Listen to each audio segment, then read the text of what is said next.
Angles and their measurements. So I'm first going to start off with the measurement that you guys are mostly familiar with, and we all know that a full rotation is basically 360 degrees. If you're into video games or skating or anything like that, 360 is a full rotation. Right, so that means 720 is obviously 2 rotations and so on, 180 is half a rotation and so on. Now, this symbol over here is actually the symbol that represents degrees, and we need to put it whenever we refer to degrees.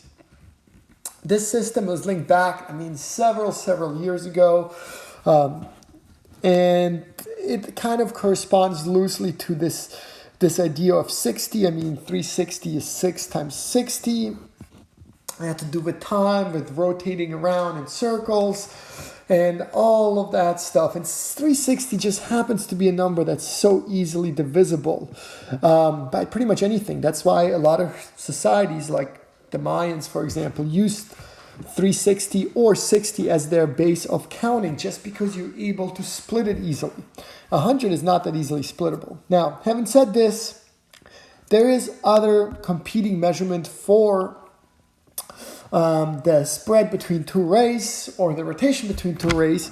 One of the less known one is this grads, and that's an engineering concept, and it basically said that a 90-degree angle is really 100 units, 100 grads, and that makes percentage calculations much easier in terms of how much. Imagine that you have something that can open up basically a quarter way, and if you want to open it only 25%, well, if you're using 90 degrees, you would do 90 degrees divided by 4, which is annoying. If you have 100 units, that would be much easier.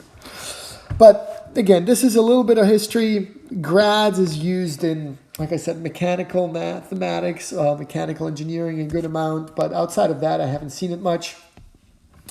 The one that we're here to discuss is really the radian, which is the mathematical or the true or the proper measurement of an angle. Now, most people have heard of radians, but I don't think many have really understood what it is. So, a radian is basically, imagine if you were to, draw out an angle right here. It goes on forever and ever, right?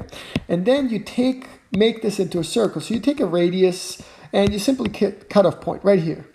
And this distance right here, whatever it is, let's say you take this distance and simply try to wrap it at that point, wrap it around the circle. That is what 1 radian is. So 1 radian is a radius converted into basically an arc length along the angle that you choose. And the radius goes until the point at which the radian would start. So it's literally this distance converted into this. Right there. Same exact thing. So I can almost put this symbol there, even though it should never be used because one is a line, the other one is an arc. So 1 radian is the measurement of an angle whose arc length represents the length of exactly 1 radius along the arc. Yeah, along the arc. So a radian is a unit of an angle equal to an angle at the center of a circle whose arc is equal in length to the radius. So, it's the same thing, or the same statement saying that if we were to take this arc and convert it into here, that would be 1 radian. Now, a full rotation, this is kind of clever, is how many radians? Well, if you think about the formula, right, we have 2 pi r. Notice that is the circumference of a circle. So, how many radians is that?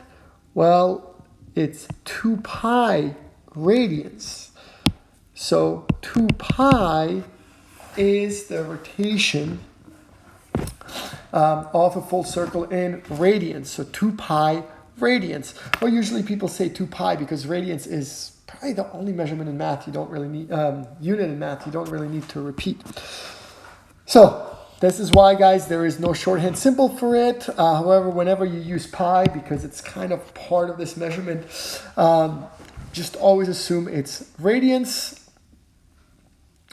And, you know, if we were to kind of think of like, hey, let's convert this, all we need to do is figure out the arc length divided by the radius, and then we would get the measurement of a radian, or our angle measurement in radians. So it's literally a physical distance divided by another physical distance. So again, very important, you do not need to write radians behind it. Anytime you use pi, it's assumed. If you're not using pi, if you want to literally say like 1 radian, which is kind of rare, but that's when you would actually write radian behind it. All right, so that's a little bit of the history there.